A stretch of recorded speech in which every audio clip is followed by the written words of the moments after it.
Well, it's a question of economics, right? You can't participate in the political space today without the economic means to do so.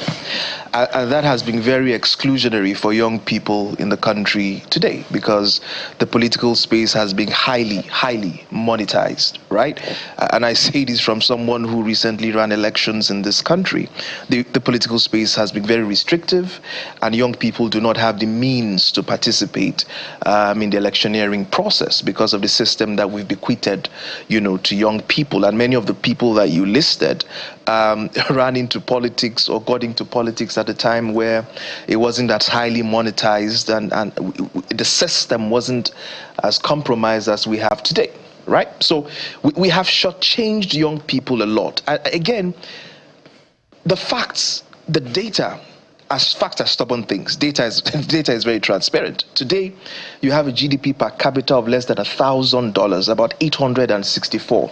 In GDP per capita terms, we are 2 times poorer than the average Ghanaian, 3 times poorer than the average Ivorian.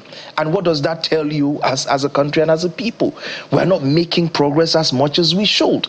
There are 7 countries in the world today that are adding to the highest amount of poor people in the world. Global poverty reduced in the early 1990s when India lifted 300 million out of poverty, China did 700 million. But Nigeria is one of just 7 countries in the world that is pushing more poor people into the world, right? And then between now and 2050, we are likely to create another 18 million poor people. So again, we have to focus on what is important. And while we want to be optimistic as a people, we must tell ourselves the brutal truth so that we can start rolling our sleeves and pulling our socks to do the work that is required to lift our people out of poverty, to build the kind of infrastructure that creates opportunity for private capital, to make our country very secure so that you and I can travel anywhere we want to do in this country.